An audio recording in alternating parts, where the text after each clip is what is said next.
আসসালামু আলাইকুম। মধ্যপ্রাচ্যে আমেরিকা যুক্তরাষ্ট্রসহ পশ্চিমাদের একটা আধিপত্য ছিল। পশ্চিমাদের সাথে মধ্যপ্রাচ্যের বেশ কিছু দেশের একটা সুসম্পর্ক দীর্ঘদিন যাবৎ চলছে, ব্যবসা বাণিজ্য ইত্যাদি ইত্যাদি নিয়ে, এবং রাজনীতিও তারা মধ্যপ্রাচ্যের নিয়ন্ত্রণ করে থাকে। তারপর মধ্যপ্রাচ্যে যত যুদ্ধ বিগ্রহ সম্পন্ন আমেরিকা সেখানে একটা নিজের উপস্থিতি জানান রাখে।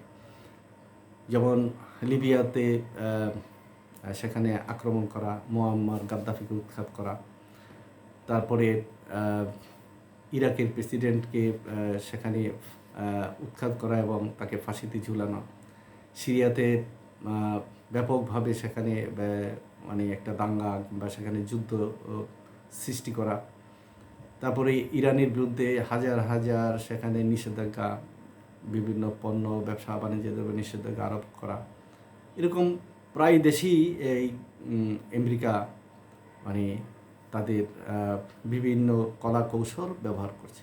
সেক্ষেত্রে চীন কিছুটা অগ্রণী ভূমিকা পালন করছে। চীন সম্প্রতিকালে দেখা যাচ্ছে যে মধ্যপ্রাচ্যে বিশেষ করে মুসলিম দেশগুলোর সাথে সম্পর্কটা ডেভেলপ করার চেষ্টা করছে। যেমন ইরান এবং সৌদির একটি দা কুমড়া সম্পর্কের মধ্যে দা কুমড়া সম্পর্ক ছিল, সাপে নেউলে সম্পর্ক ছিল, কেউ কাউকে দেখতে পারত না। ইয়েমেনে যুদ্ধ এক পক্ষ সৌদি নিয়েছে, আরেক পক্ষ নিয়েছে ইরান।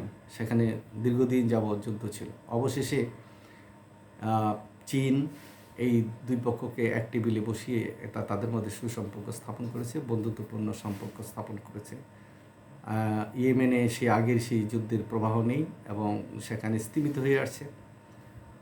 তো এরকম একটি অবস্থার ভিতরে আরবের যারা চীনের খুব ঘনিষ্ঠজন, তারা সম্প্রতি চীনের রাজধানী বেজিংয়ে সেখানে চীন আরব স্টেটস কোঅপারেশন ফোরামের বৈঠকে যোগদান করেছিল। তিউনিসিয়া, মিশর, সংযুক্ত আরব আমিরাত, ইসরায়েল সহ বেশ কয়েকটি আরব দেশ। সেখানে চীনের প্রেসিডেন্ট শি জিনপিং তিনি বলেছেন যে ন্যায্যতা, ন্যায় বিচার এবং দীর্ঘমেয়াদী স্থিতিশীলতা ও শান্তি অর্জনে আরব বিশ্বের দেশগুলোর সঙ্গে তিনি কাজ করতে চান। আরব বিশ্বের দেশগুলোর সাথে তিনি কাজ করতে চান এবং তিনি বলেছেন যে আরব বিশ্বের দেশগুলোর সম্পর্ক শক্তিশালী হোক, এটাও তিনি প্রত্যাশা করেন। এবং বিশ্বে শান্তি এবং স্থিতিশীলতা অনেকটা নির্ভর করে এই মধ্যপ্রাচ্যের দেশগুলোর উপরে।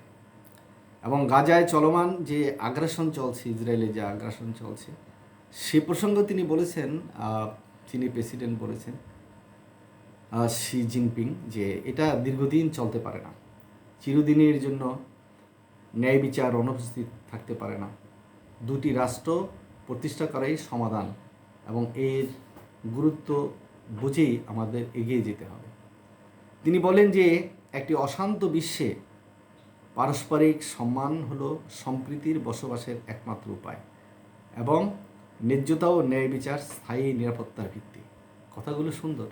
এই কথাগুলো আমেরিকা যুক্তরাষ্ট্র বিভিন্ন সময় বলে, বড় বড় শক্তিগুলো এই কথা বলে, আবার প্রতিটি দেশের রাষ্ট্রপ্রধানরাও এই কথাই বলেন। জাতিসংঘে যখন যান তখন সবাই ভালো ভালো কথা বলেন, সবাই মানবিকতা, মূল্যবোধের কথা বলেন। বলতে তো দোষ নেই, কিন্তু বাস্তবে অন্যরকম অবস্থা। তো চীন ক্রমান্বয়ে সে সুপার পাওয়ারের দিকে এগুচ্ছে এবং ওইটাই আমেরিকা যুক্তরাষ্ট্রের জন্য একটা মাথা ব্যথার কারণ হয়ে দাঁড়াচ্ছে। তাই চীনকে কীভাবে ব্যবসায়িকভাবে, সামরিকভাবে তাকে কোণঠাসা করা যায়, দুর্বল করা যায়, তা নিয়ে আমেরিকার বিশাল ছক আছে বহু আগে থেকেই এবং আগামীর জন্য। এবং সেই জন্য দেখা যাচ্ছে যে চীনের যারা শত্রু, তাদের সাথে আমেরিকা বেশ সুসম্পর্ক স্থাপন করেছে। বিশেষ করে ভারতের সাথে তাদের একটা নতুন ভালোবাসা, প্রেম প্রীতি চলছে। তো সেখানে এখানে চীন, ভারত, রাশিয়া, এই ত্রিশক্তি, তাদের আবার মনের ভিতরে কী আছে সেটা তারাই জানে, হয়তো সময়ে প্রকাশ হবে। যে কি কারণ এই ইউক্রেন যুদ্ধের সময়ে রাশিয়ার তেল আমদানি নিষেধাজ্ঞা ছিল আমেরিকার, কিন্তু চীনও মানেনি, ভারতও মানেনি। ভারত প্রচুর তেল নিয়ে এসছে এবং সেই তেল তারা বাইরেও বিক্রি দিয়েছে, প্রচুর তারা বৈদেশিক মুদ্রা অর্জন করেছে, অর্থনীতিকে মজবুত রেখেছে। তো শেষ পর্যন্ত কোথায় গিয়ে দাঁড়ায় তিনজনের সম্পর্ক, তিন রাষ্ট্রের সম্পর্ক, সেটা সময় বলে দেবে। তবে মনে হচ্ছে যে যদি খুবই ক্রান্তিকাল আসে তাহলে চীন, রাশিয়া এবং ভারত হয়তো একটা প্ল্যাটফর্মে থাকবে, যেহেতু তারা ব্রিক্স করেছে। তো ব্রিক্সের এই তিন শক্তি একটা পরাশক্তি বলা চলে। তিন শক্তি পারমাণবিক মানে পারমাণবিক বোমার অধিকারী, পারমাণবিক শক্তিধর। তাই সেখানে আরবদের সঙ্গে এই যে সম্পর্কের কথা চীন বলছে, সেটা সত্যিকার অর্থেই যদি হয়, কিন্তু সেই সত্যিকার অর্থ হলেও ইসরায়েলকে এবং আমেরিকাকে বোঝানো যে দুটি রাষ্ট্র তৈরি করা সেটা খুব কঠিন কাজ। কারণ যতদিন পর্যন্ত না আমেরিকা নিজে বুঝবে এবং ইসরায়েল নিজে বুঝবে। কারণ হচ্ছে জাতিসংঘে যতই প্রস্তাব আনা হোক না কেন ইসরায়েলের স্বাধীনতার ব্যাপারে, দ্বিরাষ্ট্র সিস্টেমের ব্যাপারে, কিন্তু সেখানে যদি আমেরিকা ভেটো প্রয়োগ করে তাহলে সবই বেঁচতে যাবে। সব রাষ্ট্র যদি সমর্থনও দেয় তাও কোনো কাজ হবে না, এক ভেটোতেই সব কিছু বন্ধ হয়ে যায়। সেই জন্য আমেরিকা যুক্তরাষ্ট্রের আন্তরিকতা থাকতে হবে। তাদের বুঝতে হবে যে এইভাবে নির্মমভাবে মানুষ হত্যা করে একটি জনপদকে ধ্বংস করে বিশ্বে কখনোই শান্তি আসতে পারে না এবং আমেরিকার ইমেজও কখনো উন্নত হতে পারে না। আমেরিকার ইমেজ অনেক ক্ষুণ্ণ হচ্ছে এই যে ইসরায়েলকে এইভাবে মানে সমর্থন করা। এবং তারা এও বলছে যে রাফাতে যে আক্রমণ হচ্ছে আমেরিকার দৃষ্টিতে রেড লাইন তারা উপেক্ষা করেনি, রেড লাইন তারা মানে পার হয়নি। তো গাজাতে ৩৬,০০০-এর উপর মানুষকে মেরে ফেলছে, আর কত মানে মানে গ্রিন জোনে আছে, সেটা কি রেড লাইন নয়? তাই আমেরিকাকে অবশ্যই বুঝতে হবে যে আগামী দিনের যে প্রথম শক্তি, প্রথম পাওয়ার হিসাবে, পয়লা নম্বর শক্তিধর রাষ্ট্র হিসাবে নিজেকে প্রতিষ্ঠা করতে হলে মানবিকতাকে উচ্চকিত করতে হবে। তার গণতান্ত্রিক চর্চা দেশের ভিতরে যেমন আছে, বৈশ্বিক ক্ষেত্র তার সেরকম একটি প্রমাণ দিতে হবে।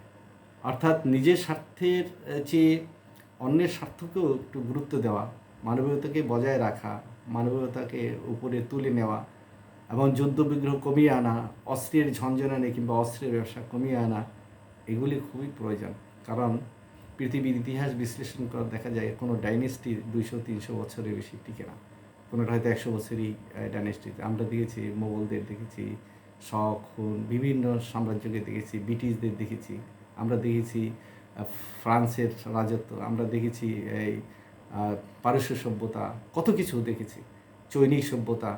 ক্রমান্বয়ে সেগুলি আস্তে আস্তে একসময় ছোট হয়ে যায়, একসময় দুর্বল হয়ে যায়। তাই আমেরিকাকেও মনে রাখতে হবে পৃথিবী যেভাবে মানে বদলে যাচ্ছে এবং রাশিয়া, চীন, ভারত কিংবা অন্যান্য দেশগুলো যেরকম একটি নতুন বিশ্ব চাচ্ছে, নতুন ডাইমেনশন চাচ্ছে, সেটা কিন্তু আমেরিকাকে হিসাব করতে হবে। এবং ইউরোপও আগের মতো সে ঐক্যবদ্ধ নেই, কারণ ফিলিস্তিনের ব্যাপারে কিন্তু ইউরোপের বহু দেশ অনেক বেশি মানবিক, সংবেদনশীল এবং তারাও চায় দ্বিরাষ্ট্র সিস্টেমে এটার একটি স্থায়ী সমাধান। যার ধরুন আমেরিকাকে ভালো করেই বুঝতে হবে এবং চীন সেই সুযোগটা যদি নিতে চায় এবং সে যদি সৎভাবে অগ্রসর হয় তাহলে অবশ্যই দেখা যাবে যে চীনের প্রতি মুসলিম বিশ্বের একটি আস্থা, বিশ্বাস স্থাপিত হবে। ধন্যবাদ, ভালো থাকবেন সবাই।